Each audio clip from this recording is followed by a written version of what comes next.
So in that moment, I decided to make a radical choice. And I was like, I am responsible for everything here on out, whether people agree.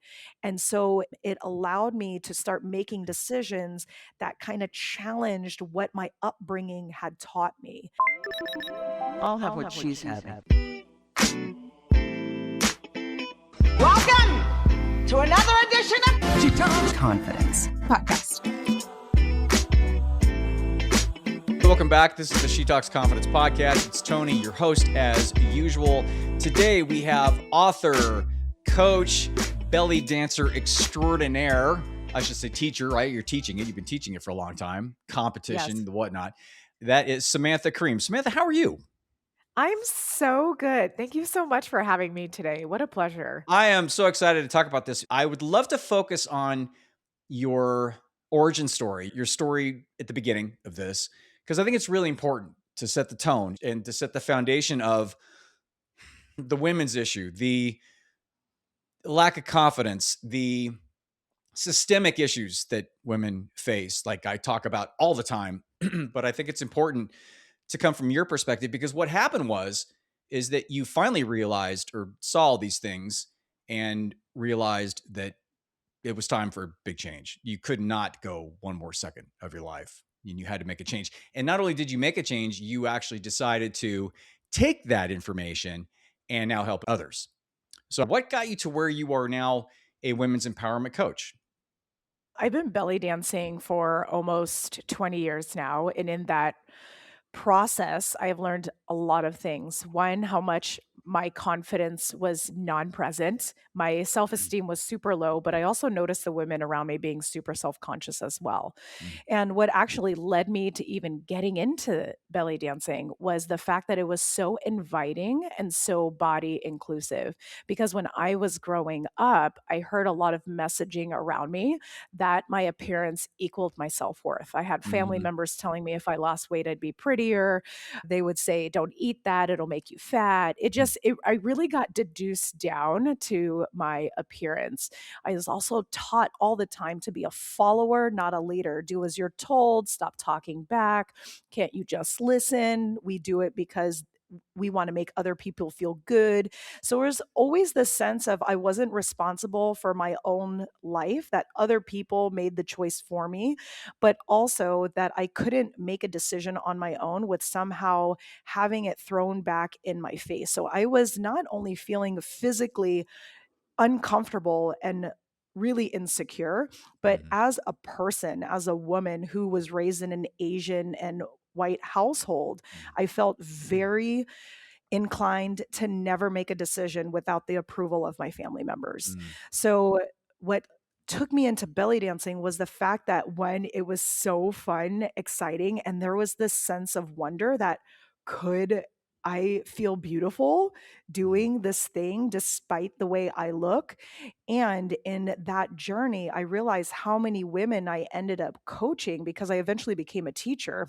I started only 6 months after I danced, which is not the recommended timeline, but that was my path. And I realized the women coming in were coming in for the same reasons that I was. We weren't taught to be leaders in our own lives. We were taught to feel very insecure about how our body looked, and it should look a certain way based on what society has told us to look like. And that moving our body in this sexual, like provocative way was unacceptable. The minute I saw this recurring situation, this mindset that women kept coming to me with, I was like, gosh, it really wasn't just me, but also this is so systemic that it touched almost every single woman I came across. And Mm. so knowing that and knowing I had the tools to get out of it myself, I was like, shit, I want to teach this to other people because I truly believe that when women have the tools, they will be unleashed and unstoppable. And that means they get to be the leader in their own lives. Is that body identification or body acceptance part of belly dancing? Is that the does that lower the barriers to women coming in? Do they feel safe because that's really what it is? Yeah, I think there's definitely a lower barrier to entry in that particular art form because there's also no standardization. It Right. is a Standard. Yeah. art form based on social dancing, right? So Hmm. when you're talking about social and fun and celebrations and weddings, everybody's getting up onto the dance floor. Who wants to dance, that is. Hmm. But when you're also talking about is everybody actually feeling safe or do they actually feel included? I Yes. think that really actually depends. It Hmm. depends on the person coming in and allowing themselves to lower their guard just enough to connect with another person, but also the people who are already established in their own safety and confidence. And can they have enough openness to invite someone in? So I think there's a dialogue that happens, but there definitely has to be trust.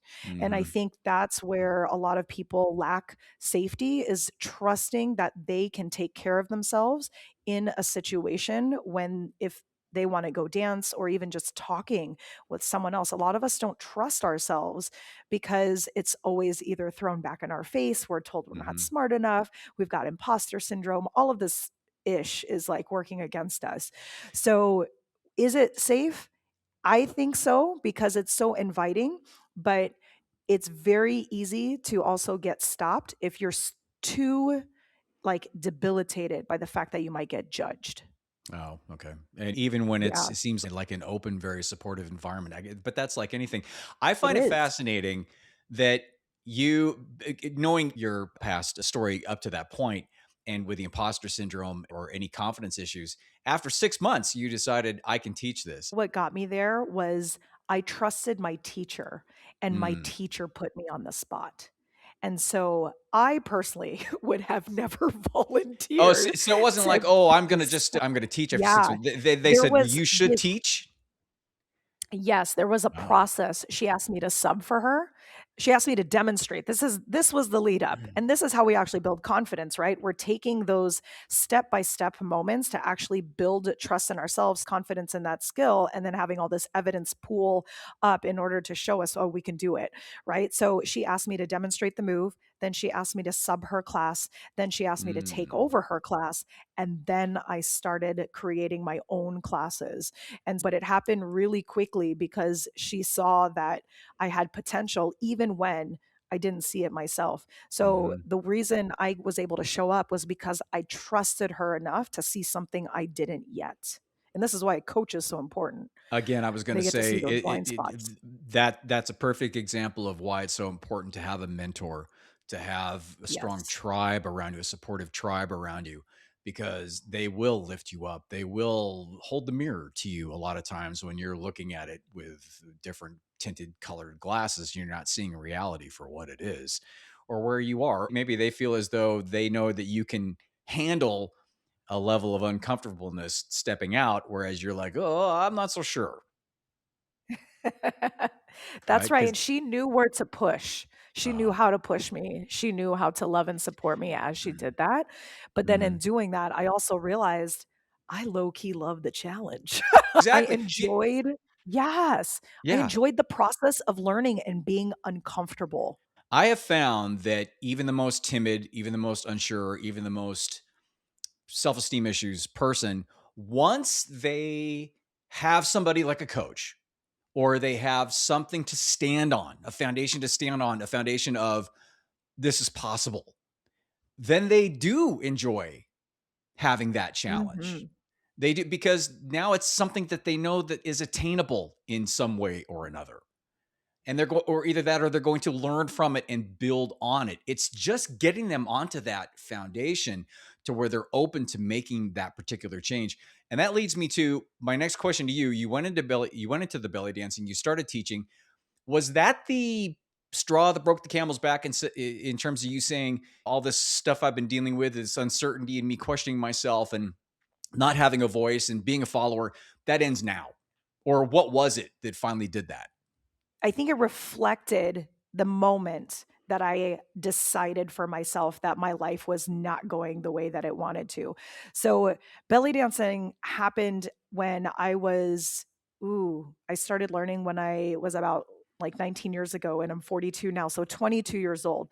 But Mhm. before that, I remember standing in my apartment and looking around, realizing I was the only one I was financially responsible for. My family was not there. And yet I was still waiting for their permission and their approval to make my decisions. Mhm. I was always conferring with them whether or not I should do something. What did they think? And I had prioritized their opinion so much over mine that I was constantly in a state of dissatisfaction, unfulfillment, and I just realized I was not joyful. There was not many moments where I felt truly happy in the sense of the word. Mhm. And I stood there and I don't know what it was. I think it was just you walk through your apartment, it's just you, there's silence, and you're left with your own thoughts. And I realized, I said out loud, I don't want this shit anymore. I'm Mhm. perpetuating my own victimhood by living in an environment that's not even currently my actual reality. And so in that moment, I realized I'm now the one making this continue on. I'm perpetuating my dissatisfaction. I'm the one creating my unfulfillment. I'm not happy and joyful in moments because I'm not allowing myself to be. And that was enough. I realized how much I had let other people become responsible for my life, even though I have always been responsible for my own life. So in that moment, I decided to make a radical choice. And I was like, I am responsible for everything here on out, whether people agree. And so it lent me to being able to step into belly dancing with a bit more freedom. It allowed me to start making decisions that kind of challenged what my upbringing had taught me. And then that's when I started to really flourish.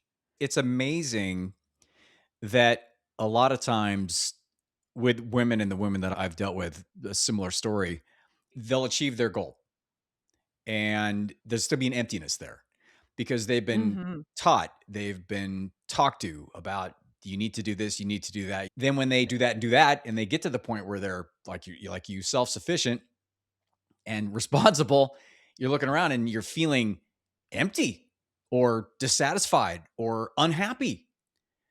And you're like, why? Why am I? I've got everything that I've worked for these many years or gotten to this point. I've graduated college. I have this. I got my own place and I feel empty. Why is that? And I love it that you took that opportunity to take a breath and center yourself and have that level of introspection to where you're like, hold up. This is because that was their narrative and not mine. And now I'm going to start to take control of this starting right now. That's such a huge shift that sadly doesn't happen all the time. Sometimes it's like people that make money, they'll make their 100,000 or 200,000 and it won't be enough. And so they just keep going because they don't realize that they're following somebody else's game plan and not their own. So I love that you did that. When you did finally make that decision and take all of that brand new level of awareness into belly dancing, did that just continue into your coaching and into your book that we're going to talk about? Or was there something else that shifted where you said, I want to take this and help other women also in a different way?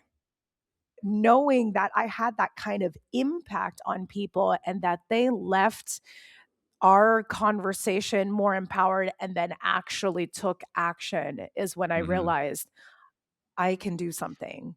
It's not just a conversation where we're like, oh my gosh, I'm inspired. And then it's fluff because you don't change anything, Yeah. right? It's about, no, let's actually get down to the root of what's happening because within all of us, we have the opportunity to take the action.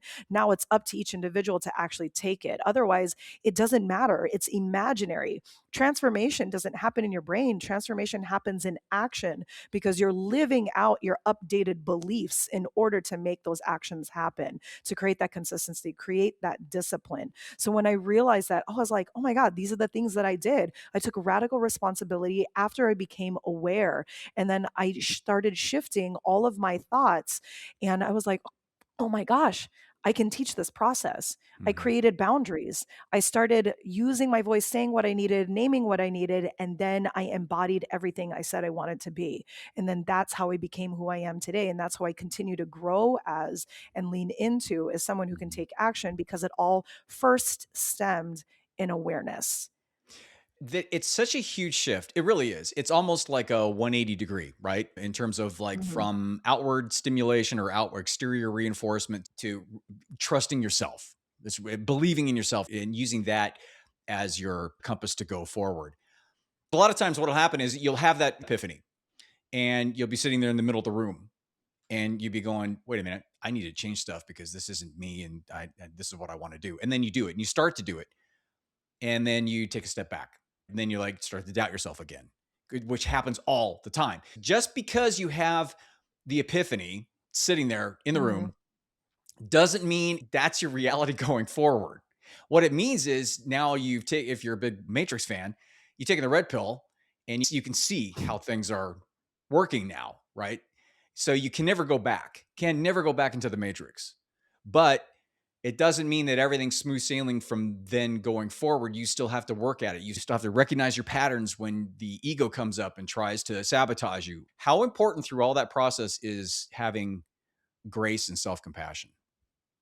It's everything. Look, like when you self honor, that's when things are sustainable. When you take care of yourself, then your changes, your shifts, your transformations, your actions, your new habits, that is what makes it be able to be long term sustainable, that you can actually make lifelong change. If you don't take care of yourself in the process, you're just asking for the time when you're going to give up because you're just treating yourself like crap all along the way. So anybody can be successful, but how you treat yourself along the way and what is the experience that you want starts to define what success actually starts meaning to you, and how you can be successful now without changing any of the accolades that you already have or like want to achieve. But if you don't have the compassion, if you don't have empathy, by even just listen, y'all, when I express compassion and empathy for myself, it is when I feel my feelings and I acknowledge that they are happening. The minute I do that is my number one source of compassion for myself, and it is a boundary and my interpersonal protocol. I allow myself to feel my feelings. I acknowledge my own truth. I'm like, oh my gosh, I have anxiety right now. Oh my gosh, I have stress right now. Mhm. And stop denying the fact that we are human with a full spectrum of emotions that we are meant to feel. But there's a part of us that is not on board for whatever reason. And it is okay to take a moment, acknowledge, recognize that. We don't have to indulge in it, but it is important to acknowledge it so we don't dismiss it or feel like we're suppressing it, because it's only going to come back and attack us later in some way, shape, or form. And that doesn't feel like taking care of ourselves. That doesn't feel like being our best friend, having our back, defending ourselves when it comes down to the wire. So it is huge. If you want sustainable change and transformation, you have to take care of yourself by feeling your feelings, rejuvenation, resting, doing the things that are restorative for you in order to see that long-term impact. Otherwise, it's another like one and done, and we're that Oh, doesn't create 100%. change. One and dones don't create change at all. Our industry is a what, $6 billion industry or something every single year in terms Oh of my like gosh, is it coaching, that much? therapy. It is. It's huge. It's coaching, therapy, Wow. books, all that stuff. And because a lot of people, and I've known a lot of people, and I did this too. I got a bunch of books behind me.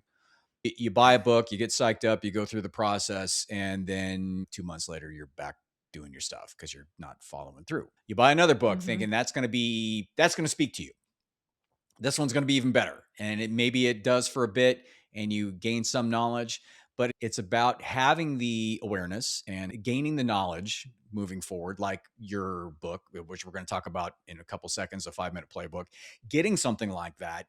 And then having patience, having, like you just said, self compassion, understanding you will still have anxiety come up. understanding that crap will still happen Yes. in your life. That's it's Yes, it will. the thing that boggles my mind after doing this for 20 years and this was even more prominent back in when I was doing therapy, like traditional therapy, where people would have a great session and they'd go, "Oh, great, rock," because it's in a small little room and they got a sofa and they're talking to me and they got a Kleenex box and everything's great. They go out to real life and it falls apart. And then they completely erase everything or don't take anything into consideration that they learned on the last session because they thought, "Oh, this didn't work." It's not about that though, is it? Mhm. It's about No. working with certain concepts and allowing yourself space and time to be able to make that shift. It's literally like we're both in the Phoenix area. It's literally like looking at our freeway system here and saying, "Oh, the 101 doesn't work the way that it is. It should be going through this way or it should diagonal through that way." You realize that there's an issue that you need to change, but then you have to go through the planning, you have to go through the funding, you have to go through the construction, you have to go through creating issues for other people because it's not working for them anymore. You still have to go through all of those things and you have to understand that all of that is part of the process. When you wrote the Yes. 5 Minute Playbook, which is great because I love books that prompt you. And it's more of a Socratic method of therapy. It's like asking questions and answering questions, giving them the time to really customize the book to themselves. When you wrote that, did you write it with the thought process of this is something that question one builds on two and two builds on three, and then the concepts are introduced throughout that process? Can you give me a little idea about how the book is written?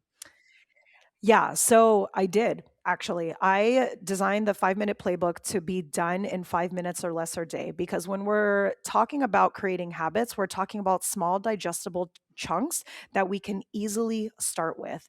And we can all allocate 5 minutes in our day. And if we don't, then y'all need to schedule a coaching session with me because we got to talk about why you don't have 5 minutes. Yeah, no Okay. kidding. But all right. And so Yeah. I designed it to be 5 minutes or less, but really pinpoint it based on meeting you where you are right now and developing you through the next 57 days. And the thing I love about this book is that one, you can answer the questions but as honest as possible and in as much detail as you're willing to be with yourself. The more Wow. honest you are, the more you're going to get out of it.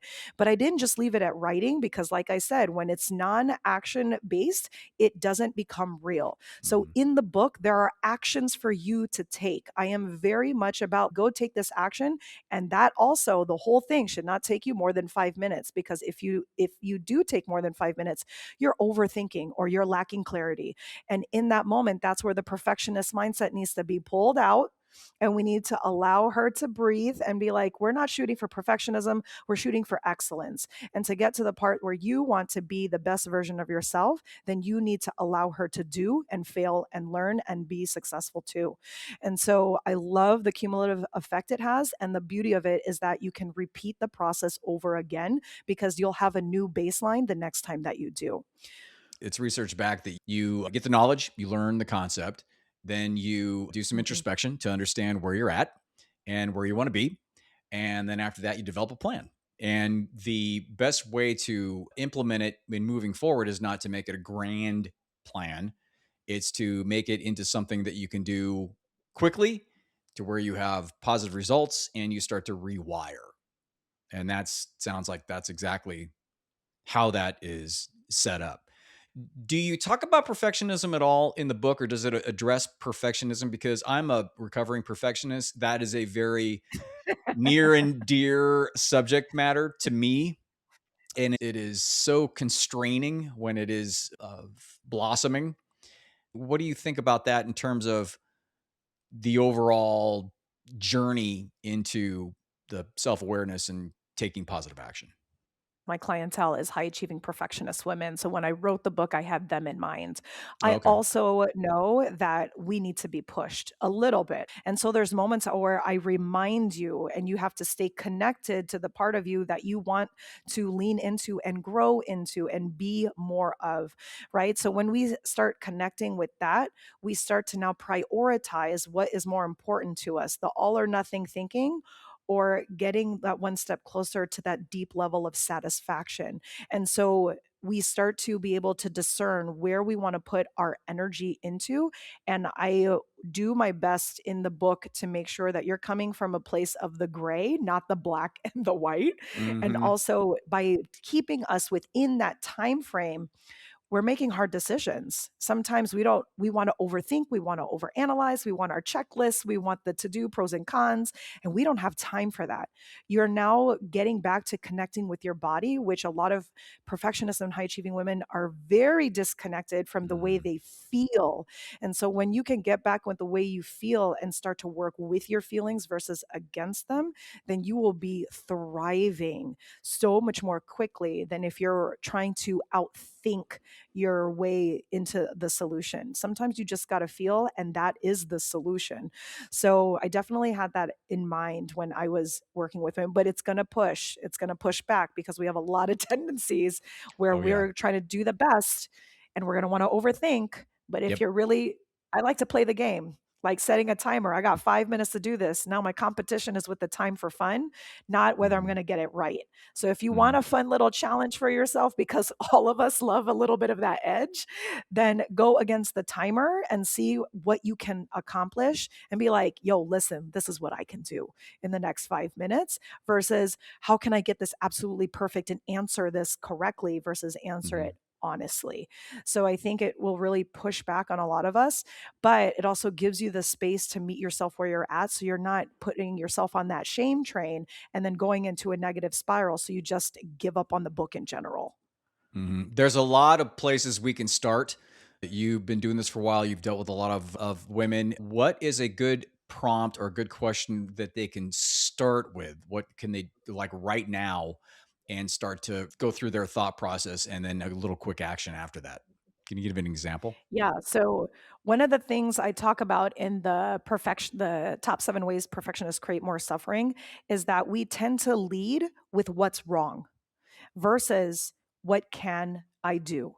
And so when you become aware of your actual capability and your capacity now in a positive light and how it has built your current strength, your current resilience, your current persistence, it now becomes more of your superpower versus you thinking of what's wrong and going on that negative downward spiral that our brain loves, that negative bias. We want to feed into there, but I want to tell you to pause, hold up, take a moment, first breathe, and then give yourself the space to actually respond versus react and respond in a way where you're like, huh, if I ask myself right now, what can I do?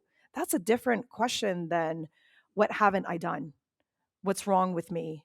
What needs to be done next that I keep avoiding or not want to do? It brings you into a place of I have agency over my choice and I have agency over my action. So that would be one of the first places I would start with because it meets you where you are, it empowers you to move forward, and it creates a clear action to take afterwards. I love that. It creates that foundation that we talked about. It creates a foundation Yep, to see better. It creates a foundation to make the next move.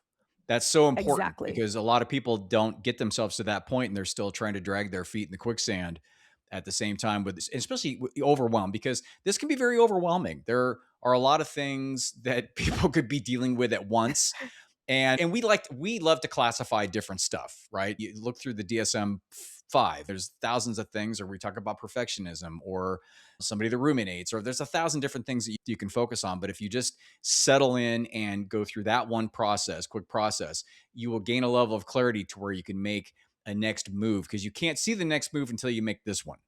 That's the one thing that a lot of people think. I can't see the solution way down the line. Of course, you can't because you don't know what the next question is. And you can't get to the next Yeah, question until you answer the first one. that's right. I That's mean, that's the absolutely right. process, right? Mhm. Samantha Kareem, thank you so much. There, and Thank you, again, we Dr. could talk Dufresne. about Appreciate it. a thousand things.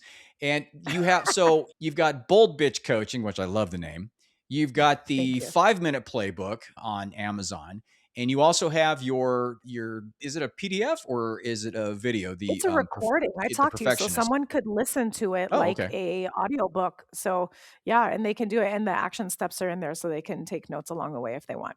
Perfect. Can you throw out all the places that you can be seen and heard or can be contacted? Yeah, it's literally bold bitch coaching everywhere. Instagram, Facebook, TikTok, YouTube, bold bitch coaching. You'll find my name, Samantha Karim. And then for the free gift, it's samanthakarim.com/free gift. And that's where you'll find the recording. And I'm actually doing a challenge right now with my book. I'm going to be doing the book along with people. So you'll get to do it with me, the author, and we will do it together and have that accountability, which keeps our head in the game. You'll have the support and the community of women around you who are up to pushing their growth edge and being the woman they want to be right now and evoking that power and confidence. So that challenge starts January 12th, that Monday, and I'm opening up the campaign to sign up on the 15th of December. So I want you to join me in doing that because then we do it together, we learn and we grow together. But you can also ask me questions that may come up for you. We get to share our wins, which goes back to the point we talked about. What can I do? We can celebrate Mhm. ourselves. I know that. And then we can also work on this journey together as a community. You're not alone. Isolation is also one of those things that women tend to do very well, Mhm. unfortunately. And so Mhm. the more we stay connected, the more likely you are to live into the version of you want to become. I love that. That's a mic drop. But and are you charging at all for this workshop that you're doing this with? I No, mean, you is only this have to get are the you kidding? book. It's just free to join. I want us to do this together because I believe in Wow. being a support source for women. So the challenge is absolutely free. And that's samanthakarim.com/5 minute challenge. Geez, And Samantha, so once that's a huge value to be able to do that with you. That's incredible. And I'm seeing on Amazon that the Kindle is only less than $7 for that.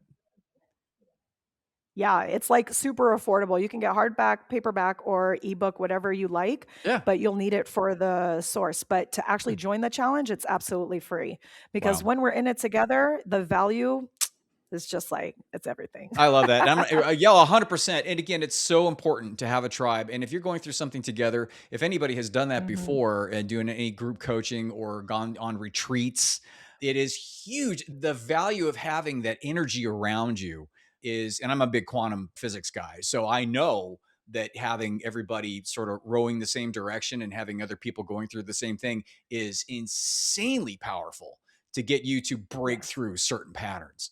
It's great. Samantha, thank you so much. I really appreciate it. And then in terms of me, I'm at tonydufresne.com. You won't be able to spell it. We talked about that before the show, didn't we? Yeah, it'll be theconfidencedoc.com because even family members can't spell my name. And if you want any information on, I've got some little stuff coming out. I got some freebies happening. You just go to the website and check it out. Or you can go back to listening to I think I've got 75 right now episodes of this particular podcast. The podcast before that was Surrounded by Idiots, based on my book Surrounded by Idiots, and that was, I think I have about 200 episodes on that. So I'm sure there's plenty out there that you can listen to or watch on YouTube or whatnot. And if you have any questions or concerns or comments about it, you can always reach me at tony@theconfidencedoc.com. Hope things are great. Thanks again, Samantha. I really appreciate it, and we will talk to you soon. Thank you so much for having me. Thank you.